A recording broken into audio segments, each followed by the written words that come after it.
Malayalam big ബോസിലൂടെ പ്രേക്ഷകർക്ക് പരിചിതമായ രണ്ടുപേരാണ് ജാസ്മിൻ ജാഫറും ഗബ്രിയും. കുറച്ചു ദിവസങ്ങളായി സോഷ്യൽ മീഡിയയിൽ എല്ലാം വലിയ ചർച്ചയായത് ഇരുവരും തമ്മിലുള്ള സൗഹൃദമായിരുന്നു. ഇപ്പോൾ ഗബ്രിക്കും ജാസ്മിനുമെതിരെ രൂക്ഷ വിമർശനം നടത്തിയിരിക്കുകയാണ് സീരിയൽ നടൻ മനോജ് കുമാർ. ബിഗ് ബോസ് നല്ലൊരു പ്ലാറ്റ്ഫോമാണ് എന്ന് പറഞ്ഞ മനോജ് അതിനെ നശിപ്പിക്കുന്നത് ഷോയിലെ മത്സരാർത്ഥികളാണെന്നാണ് പറയുന്നത്.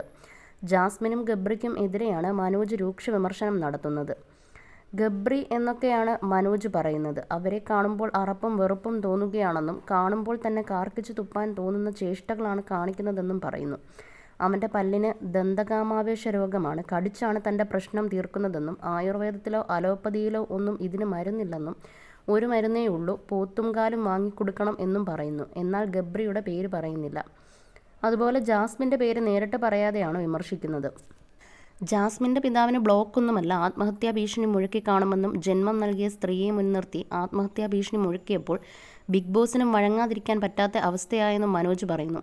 മറ്റൊന്നും ഏഷ്യാനെറ്റും ബിഗ് ബോസും പെട്ടുപോയി. കാരണം നല്ലൊരു കളി കളിച്ചു ആത്മഹത്യാ ഭീഷണി മുഴക്കി എഴുതി വെച്ച് ആത്മഹത്യ ചെയ്താൽ ചാനൽ പൂട്ടിപ്പോകില്ലേ, മനോജ് പറയുന്നു. ജാസ്മിൻ്റെ വായിൽ നിന്ന് തന്നെ തന്ത എന്നെ പൊരിച്ചിട്ടും എന്ന് പറയുകയും ചെയ്തു എന്നും മനോജ് പറയുന്നുണ്ട്.